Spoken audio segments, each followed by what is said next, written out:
What if the greatest benefit of values-aligned advice isn't simply what happens to your portfolio, but knowing your financial decisions reflect what matters most?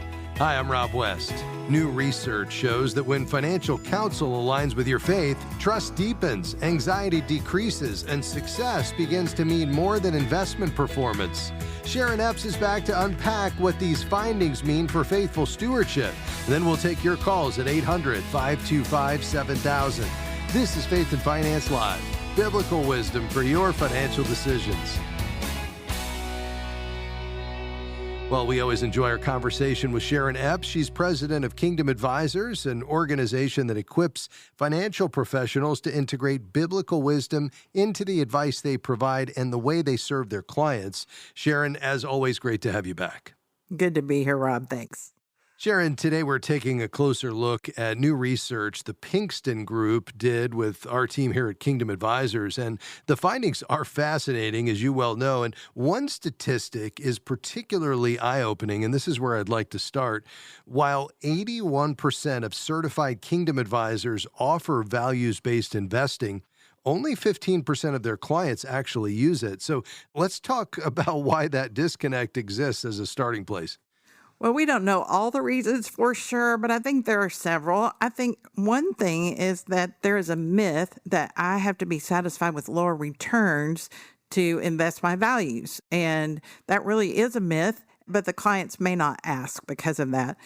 Second thing is, I think there are advisors that offer faith and value-led investments, but they think the clients are going to ask for it, and perhaps they are not sure how to bridge that conversation. I also think that sometimes people are focused as they walk into their stewardship journey. They're focused on giving as their first stewardship lever. And this idea that my portfolio could be aligned with my values just isn't quite to the surface yet. And I think for all of it, education is the solution. Understanding what value screens mean, understanding what values investment is, and combining that with a disciplined strategy. Yeah, I think that's well said. I mean, clearly we're seeing far more awareness than ever before on the part of Christians. And what I'm excited about is that when Christians understand that their values can be reflected truly in a well thought out, diversified portfolio, they're in. They want to know more. And I think the idea that the advisors are bringing it up and Christians are coming along to this, let's call it a newer idea, is really exciting. But let's talk maybe for a second about the practical steps advisors and their clients can take to close this gap that's been uncovered with intentionality so that their faith is reflected in their investments. Well, first of all, I think the conversation needs to start with the values check-in or values discovery before we look at how our investments are doing. And so as a client, I would ask your advisor, hey, are you clear on what's important to me? Yeah. And as an advisor, the same thing on the other side. I want to be clear about what's important to you. And I do just have to say here, if your advisor's not comfortable in that conversation, you may want to consider checking out a certified Kingdom advisor because they've been trained to do that.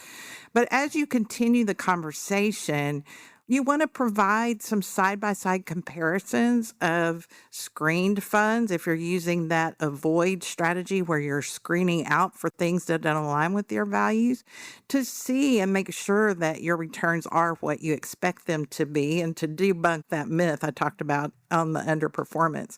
I think as an advisor, as you're moving into this, one idea is to offer a pilot sleeve or just a test amount to the client where they're not moving 100% of their funds into values aligned choices, but maybe they just start with 10 or 15% and watch together how they perform. And then finally, I think celebration is important, celebrating not only the financial returns, but the impact stories that have made a difference not only in your portfolio, but also in kingdom purposes. Yeah, that's well said.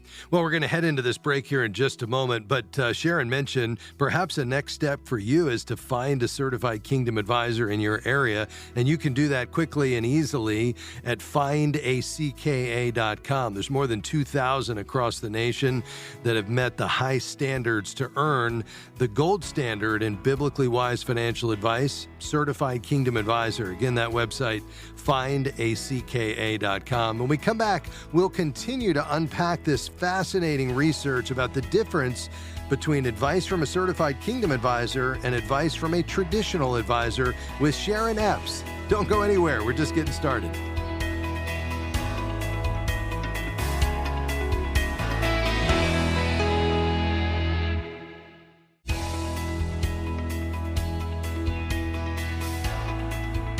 What sets a certified Kingdom advisor apart? Well, we now have empirical data that tells us just that.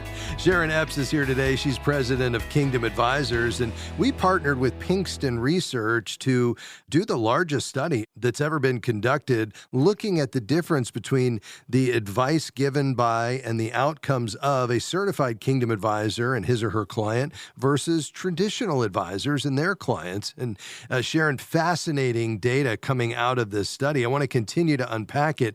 One of the things the study suggests is around this idea that the benefits deepen over time. The CKA clients who have worked with their advisor for more than 5 years report a 66% reduction in financial anxiety compared with 49% among those in shorter relationships. So why does that sense of financial peace tend to grow over time in your mind? Well, I think trust is cumulative as the advisor gets to know you and your family more, and you know the advisor more. You're building a story together, and they're really a partner in that. And so the advisor, particularly a Kingdom advisor that is giving biblical counsel, also helps you and holds you accountable for living out the values that you say you want to. I think the other thing is that long-term planning does perform better than reactive decisions. And we also know that that decreases stress. I'm not constantly watching the markets ups and downs. I know that there's a long-term game plan, and I have a financial advisor that reminds me we're in it for the long haul.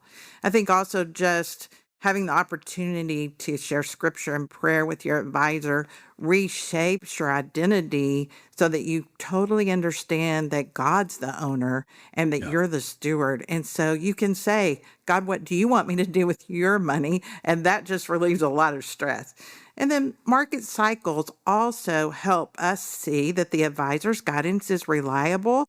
It reinforces peace, that even when things are down, there's a plan, we're working the plan, and we're trusting God. Yeah, I think that's well said. Another interesting finding, Sharon, was that only 20% of CKA clients said fees are the primary factor in choosing an advisor. Why do you think that was so much lower than traditional advisors' clients? Well, while we all want to be good stewards in managing our money, I think the big thing is this idea of values alignment. And quite frankly, when our values are aligned, I expect better performance because the advisor is investing the way that makes a difference to my goals and to my objectives. And so the advice becomes more of a partnership. It's not just a commodity. I'm not just checking for the lowest price that I can get. I think it also includes this idea of holistic planning. We are not only paying for an investment return, we're really having an accountability partner that's helping walk out the discipleship that we believe God's called us through using this tool of money. Now, of course, we want our advisor to be transparent about their fees, and we want to understand exactly where they're going, and we don't want to be overcharged. But we can focus on the fruit of what we're doing and not just that singular expense. Yeah, I think that's exactly right. Now, there was some data coming out of the study related to the next generation that was really encouraging. We're talking about younger clients, ages 18 to 41, and 52% say shared values are extremely important. So what does that tell you about the future of the financial advice profession, Sharon?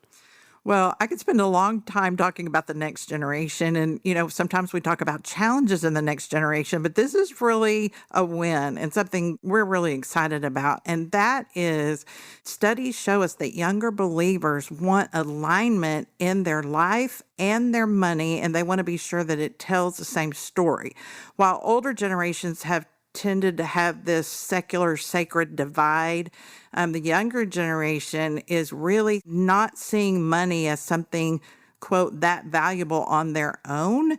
They're seeing it as a tool, just like we teach. And so they're used to having personalization and choice in all the areas of their life. And they believe, well, for sure that needs to be true in my investing too. My values need to be shown there because I get to show my values in the rest of my life as well. And so if advisors are not paying attention to this values alignment conversation with the next generation, there's a real risk of losing them to those advisors that do. I think the other thing is it's a wonderful discipleship journey to help a younger client see the wisdom that comes from the Lord and their role as a steward. Yeah.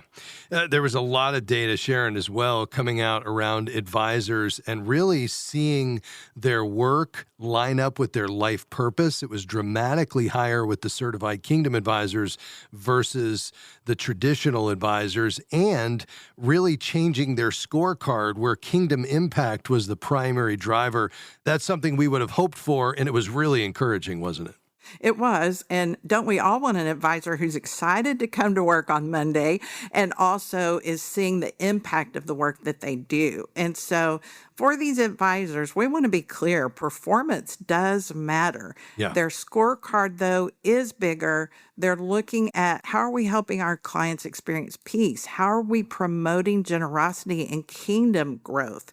And so this certified kingdom advisor is helping you look to the Lord for direction and celebrates with you when success happens. And that success can be faithfulness to your purpose, and you can grow that story together over years and years. And what a beautiful relationship and something special to celebrate. It really is. Sharon, we were also excited to see that clients of CKAs were twice as likely to say their giving had, quote, significantly increased since working with their certified kingdom advisor. So in addition to values alignment about investments and communication and family matters, they are moving toward a more generous life, aren't they? They really are. And that's a kingdom measure because if you think about it, many advisors are paid for assets under management, and yet they see the kingdom impact and encourage their clients to give, knowing that God's the one that provides. Yeah, really is. Sharon, just a minute left. So for someone who's listening today and resonating with what you're saying, and perhaps they're saying, I want that kind of advice, what could they look for from a CKA, even in that very first meeting? Well, first of all, you want to have questions from the advisor, learning more about you and your values, not just the facts, but understanding what's important to you. You want to ask them questions about how do you integrate faith into your client counsel? How can we talk about it together?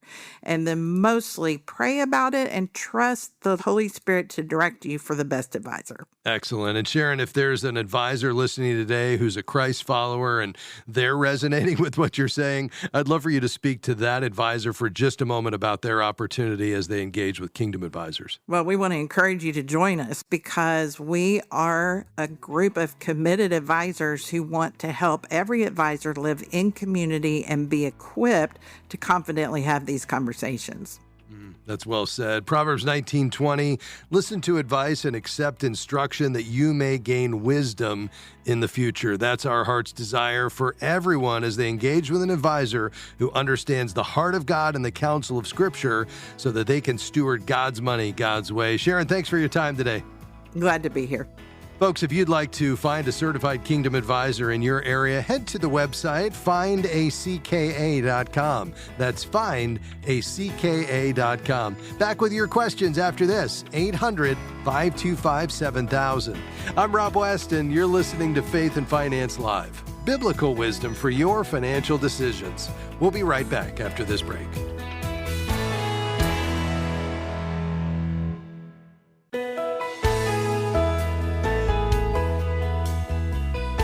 The opinions offered during this program represent the personal or professional opinions of the participants, given for informational purposes only.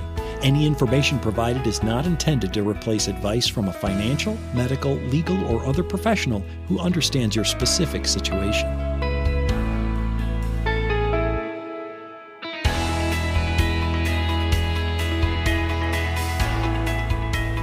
Great to have you with us today on Faith and Finance Live. I'm Rob West. Well, as you heard Sharon say, it is really important that we think about how our values intersect with our money, and an advisor who's been trained to bring that kind of counsel to the table is really essential. And I think that's why we're seeing more and more Christians say, I want to line up my values as a Christ follower with my money management. And having a professional advisor who, yes, can bring tax planning and wise financial and retirement planning alongside an understanding of the counsel of Scripture and really the role of money as a tool in our lives is absolutely critical. So if you'd like to find an advisor in your area that can do just that, really help you think about faith and finance and how they meet, well, just head to findacka.com. That's findacka.com.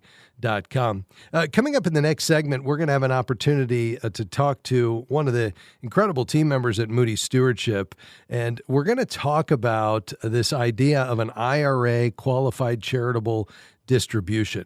It's that chance for you, if you're 70 and a half or older, to give money directly from your IRA to the Moody Bible Institute, an incredible opportunity. And we'll talk about specifically what it is, what that unique opportunity is for somebody in that season of life to give in a tax-advantaged way, and the impact that you can have as you connect the resources God has entrusted to you with the incredible work of the Moody Bible Institute all around the globe, whether it's the Moody Global Campus or Moody Global Media or training the next generation of aviators to take the gospel to the ends of the earth, and so much more. That's coming up in the next segment. We're going to talk specifically about IRAs and qualified charitable distributions. You won't want to miss it. We're also going to be taking your phone calls today, 800-525-7000. Any financial question today, we'd love to help you wrestle through applying God's wisdom to your spending, your saving, and your giving. We have lines open. That number, 800-525-7000. You can call right now. Let's begin. We're going to dive in Indiana. Christy, you'll be our first caller. Go ahead. Oh, super. Thanks, Rob. It's good to speak with you. You as well. So, thank you. I was looking for some insights or perspective that you might have kind of on a broader level, where I'm 53 years old. I'm single, never been married, and I am kind of at a crossroads point where the job I have now, it is a great job. I do enjoy it. I'm blessed to have a salary that I can afford to contribute the maximum amount to my employer's Roth 401k plan, as well as contribute the maximum on the Roth IRA side. But I'm looking ahead to what the future may hold. And I know that there is a university in the area which offers a really great retiree health insurance package. Yeah. And so I know most likely if I were to try to find a job within that university arena, it would be at less salary. And so I just am trying to figure out in my mind which route to go as far as wanting to prepare for the future and what I may need, whether to stay on the same track I'm on or and try and find something within the health insurance arena as I age versus pursuing a potential benefit in this other university arena. Yeah. Well, it's a great question, Christy, and I appreciate the way you frame that. And it's really helpful to know that, you have a job you love, you've got a great salary, you've got the ability to maximize retirement savings. I wouldn't automatically leave that job just to obtain retiree health insurance. Instead, maybe I'd put an actual dollar value on the university benefit and then compare it with everything you'd give up. So I think, that approach allows us to treat the university's retiree health insurance almost like another retirement asset.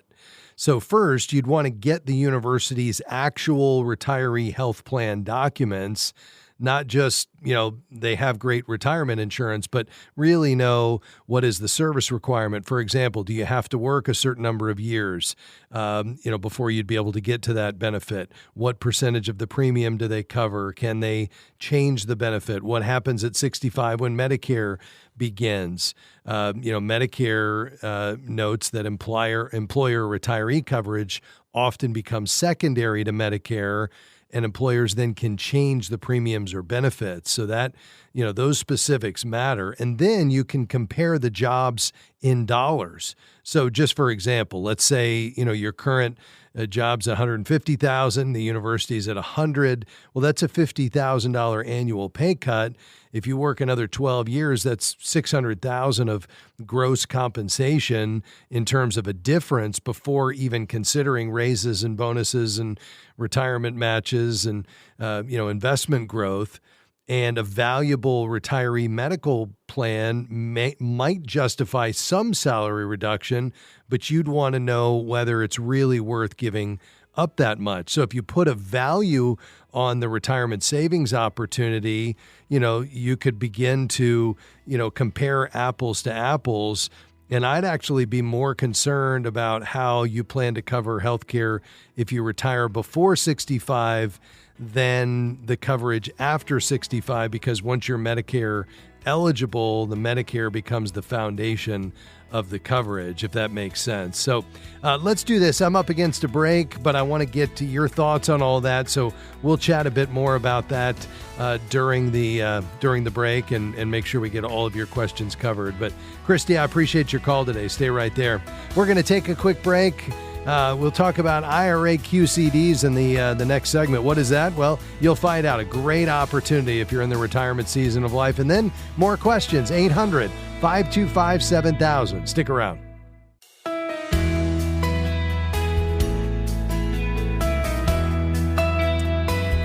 So thankful to have you with us today on Faith and Finance Live. I'm Rob West. We talk all the time here on this program how money is a tool to accomplish God's purposes. As we spend, we're to enjoy what God has given us. And as we save, yes, we should save something for the future, but also we should be givers, as a response to the grace that's been extended to us. What a privilege we have to give to the causes that are on the heart of God, like advancing the gospel, like training the next generation of pastors. And that's what the Moody Bible Institute does every day and has been for many decades now.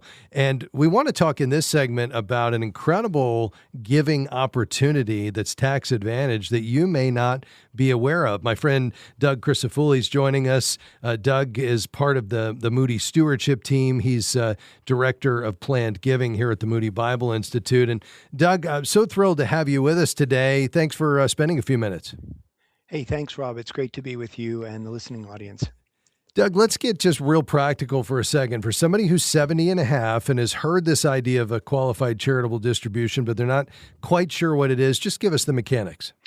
Yes, very simplistically, after the age of 70 and a half, if you're sitting on a traditional IRA, you have the opportunity to make a charitable gift directly from that IRA to a qualified 501c3 charity. You don't want to take the distribution to yourself because it becomes taxable. But when you advise your IRA custodian to make their gift on your behalf and direct it, usually the organization, such as Moody, could give you advice and connectivity on how to do that.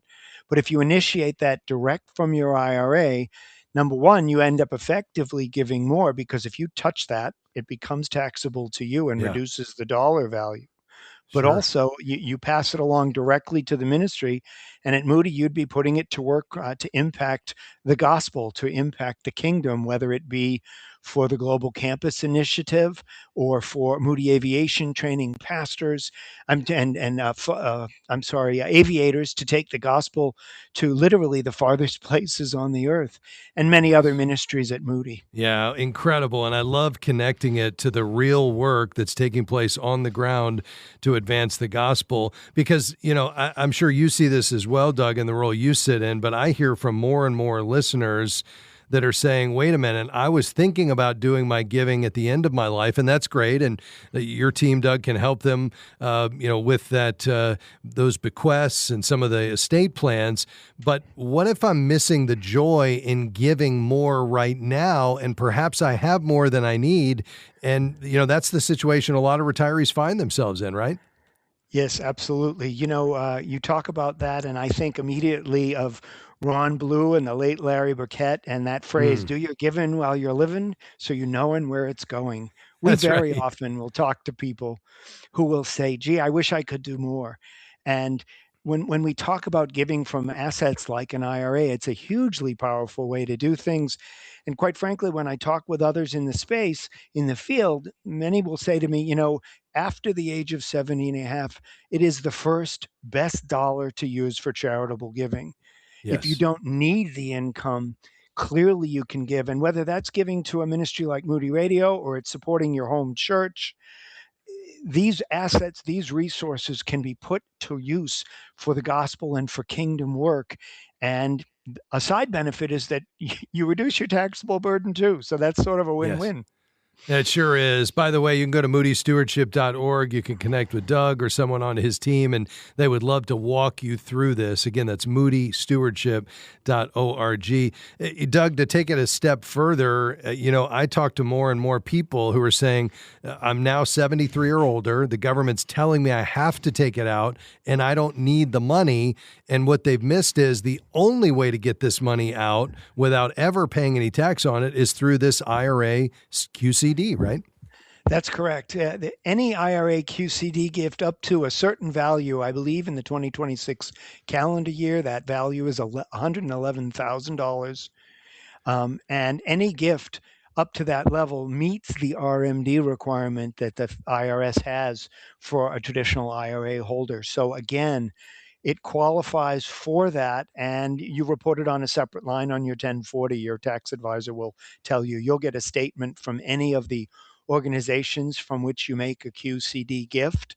You won't be able to deduct it as a tax deduction because you actually never gifted it direct, but you will be able to remove it from that RMD amount. Yeah, excellent. And Doug, you touched on some of the incredible opportunities these gifts will be connected to in terms of the work of the Moody Bible Institute. I want to go back to the Moody Global Campus for a second because, a gift like this could be the difference in a people group and pastors who are serving them having the training they need in their native tongue that doesn't exist today, right? That's correct. That's correct. Many people know about the Moody Bible Institute having a school. It's been operating for 140 years in downtown Chicago. The Moody Global Campus is a relatively new initiative leveraging non-traditional education programs to take the gospel training that Moody is so well known for and having developed over the years, but literally taking it to people groups. We've worked with one country for over 10 years where Wow. we've taken the content that Moody's developed, we've put it onto an a solar powered audio device, so it doesn't even Yes. need to be plugged in to charge. The entire Bible is also available, and those materials are available in audio format because the literacy rate in this country is very, very low. So sending Bibles doesn't really help because nobody can read it. What we're Yes. doing is helping indigenous pastors to train lay people, which was D.L. Moody's heart, equipping Yes. that lay leader or gap man, as D.L. Moody used to call it, equipping those people with biblical foundations to take the word out to their villages. And we're seeing that happen around the globe today through Moody Global Campus. Well, and we've got, in many cases, hundreds of thousands. Somebody listening today has millions in this IRA. They will never use it. And what an opportunity to get that into projects like what Doug just described now, rather than waiting until the Lord calls you home. An IRA, qualified charitable distribution, could be just the tool. Doug, about a minute left. I want to get real practical for somebody who's listening today and saying, yes, I need to do this. What steps would they take? What does this look like? It's really simple. If they were working with Moody, I would say contact the Plan Giving Office. Just go to moodystewardship.org. You can put in your contact information, and any questions that you'd like, we'll reach out and contact you. But simplistically, all you really need to do is reach out to your IRA custodian and tell them, I want to make a gift of X amount of dollars to this ministry. If you contact the ministry in advance, you might want to get their federal tax ID. That will help make sure the connection goes in the direction you want. And please encourage people making IRA gifts to identify themselves so that the ministry has an opportunity to connect with you and share the wonderful gospel impact you're having with your giving. God bless you. Incredible, Doug. So appreciate you and the work you and your team do every day, and we appreciate you sharing a few minutes with us. Thanks, Rob. Thanks for having me. Talk to you soon. All right. That's Doug Crisafulli. He's Director of Planned Giving at Moody Stewardship. Folks, it's called an IRA, Qualified Charitable Distribution.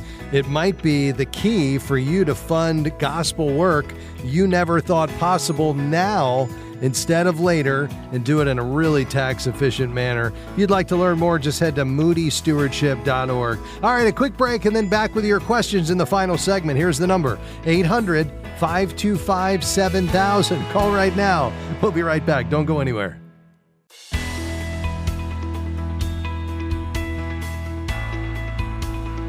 Well, we just talked to Doug Crisafulli in the last segment. He's Director of Planned Giving at the Moody Bible Institute. We were talking about IRA, qualified charitable distributions. If you were listening and think, wow, I think that's something for me, I could do my giving while I'm living so I'm knowing where it's going and not wait until the end of life to take a portion of what God has entrusted to you, an asset sitting in an IRA, and get it out, but do more with it because it's not taxable when it comes out through the qualified charitable distribution, as long as it goes direct to a ministry like the Moody Bible Institute. We mentioned moodystewardship.org as a place to go to get more information. Let me give you a phone number as well, because I think you may find that, listen, I've got a pen handy, but I'm not in front of my computer. I'd love to just call and talk to somebody about how an IRA qualified charitable distribution could be right for me. Here's the number. Grab your pen, jot it down, 833-488-4700. Let me say it again. Moody Stewardship, 833-488-4700. And the team there is wonderful. Doug and the folks that he worked with would be delighted to walk alongside you and help you understand your options there. Lastly, 833-488-4700. All right, we're going to take some questions today. We'll get to as many as we can here in this final segment. If you have a question on giving, saving, spending, and aligning that with your values as a Christ follower, call right now, 800-525-7000. I've got some lines open, room for maybe two more questions in addition to those holding, 800-525-7000. Mike, you'll be next up in Alabama. Go ahead. Okay, I had to get you off Bluetooth. Are you good? Yes, sir, I am. Go ahead. Okay, all right.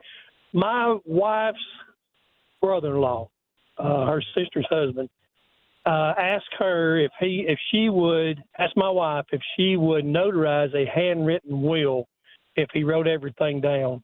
Is that a good idea, bad idea, legal or not legal? Yeah, I would caution you against thinking that notarizing a handwritten will makes it valid. And it does vary by state.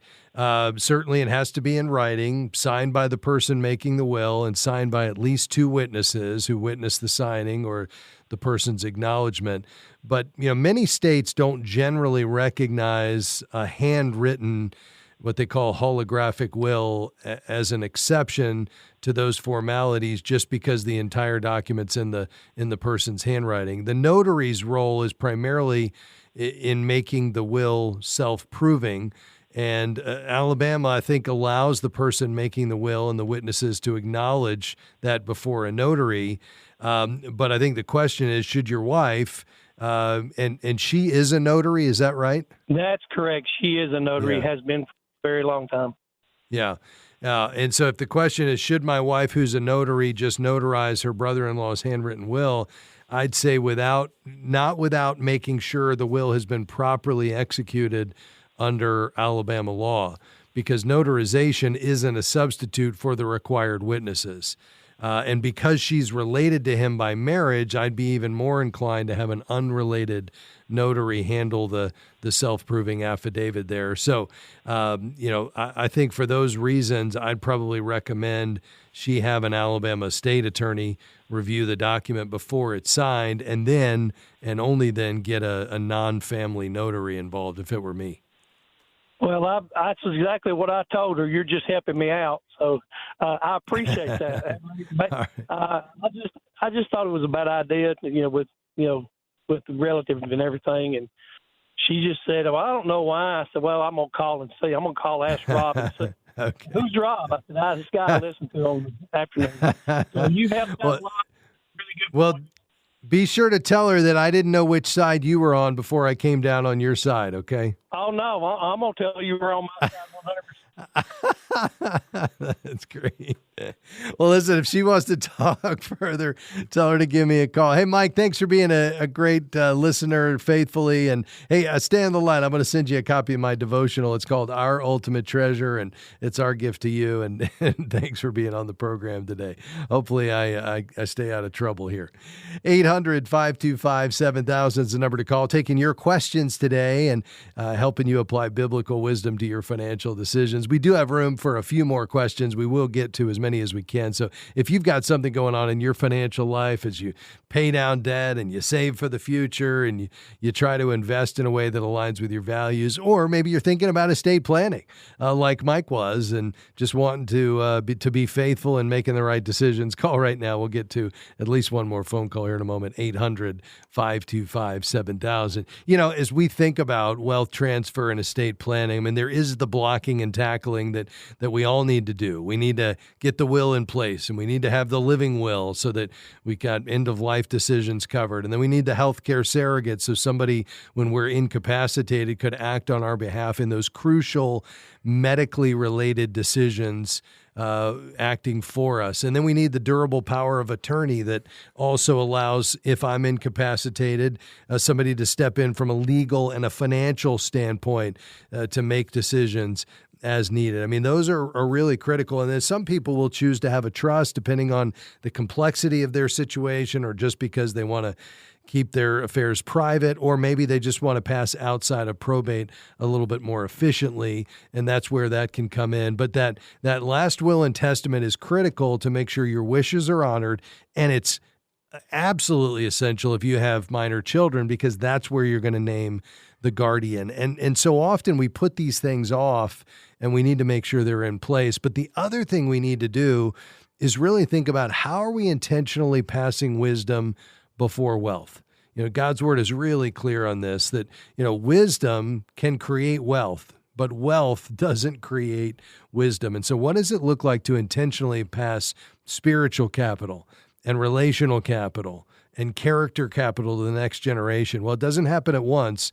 It happens, like my friend Pastor Mark Batterson says in his book, it happens gradually and then suddenly, right? It's that long obedience in the same direction. But thinking about that, how do I prepare the next steward, perhaps is the most important thing you can do as you pass a legacy of faith to prepare them to ultimately receive the financial capital, which is just going to accelerate them in the direction they're already going. And we want to make sure that's the right direction before they get the money.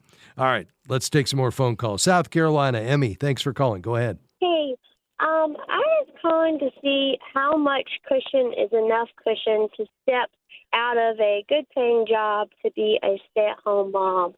Currently, my husband and I have two littles, and we have about $45,000 worth of land debt, which is our only debt. And we have about $20,000 in the bank as cushion. we would Okay. be going down to a tight budget. Yes. Okay. Have you run that budget, Emmy, that does not include your income, and are you able to cover your obligations and still have anything left over? Right now, it would be very, very, very close. That one debt, if I could eliminate it before stepping out, we would definitely be in a better position. That's kind of what I'm working toward now. I just don't want to linger too long if I don't have to, kind of thing. We only have about $10,000 worth of interest left on that loan because we have a pretty low rate. So I was trying to delete it totally from the equation before leaping, but I just kind of am a little sad that I'm missing certain years of my young kid's life. Yes. Yeah. So, Well, I certainly understand that, and I love the heart behind the move you're making here, and I certainly wouldn't want to be the one to stand in the way of that. I think the finances are one consideration and an important one, but you also need to follow, your prayerful consideration for this as husband and wife, one flesh together, and follow the leading of the Lord. I would just say, if all things being equal, I'd love for a family voluntarily moving from two incomes to one to have a little bit larger emergency fund than typical. So, often we say 3 to 6 months. I might want 6 to 9 months worth of expenses in the bank. The other option is you could run a test on this. You could say, let me do a simple test. I'm going to take the next 3 to 6 months and live entirely on one income, and then take 100% of that other income and put it toward paying down the debt. Now, it's not going to eliminate the payment probably until you pay it off, but at least you would do two things. Number one, you'd be a little bit closer to paying it off. And then second, you would have, the actual data to say, are we being a little too optimistic to think we can live on one, or can we actually do it? And prove that to yourselves over 3 to 6 months. And maybe the goal is to say, okay, I'm going to continue working through this school year. We're already into one school year, and we're going to work really hard throughout this year to still be fully present with the kids when you're home and when they're home, and really maximize these days that I know are fleeting. I'm as a dad, I've experienced that all the time, especially as I'm a year away from being an empty nester, Julie and I. But, I think one option would be to say we're going to take this year, live on one income, take 100% of what's left, and just attack our debt and build our savings, and then be ready to start homeschooling the following year. Or you say, no, we see how we can do this on paper. It's not ideal, but we feel like, the Lord is leading us this way. We have a real conviction around it, and we're going to go for it. And, you go that direction. I think there's not a wrong decision here. I think the question is just, do you want to be a little more conservative and prove this out and get a little stronger financial footing before you make the move? Does that make sense? It does. I guess I should say also we could probably get rid of it totally with the debt within like a year's time. Okay. That would be like using all of our savings and all of the money that we're working hard to pay towards it. Yeah, and I wouldn't want to do that because the nice thing about the year is it syncs up with the next school year. The challenge is I wouldn't want you to be going into this, even by getting rid of that debt with no savings. I'd want you to have at least 3 to 6 months at a minimum, even if the debt were still hanging around. Just really be realistic on that budget before you make the call. God bless you, Emmy. Faith and Finance Live is a partnership between Moody Radio and Faith Fi. Come back and join us tomorrow. We'll see you then. Bye-bye.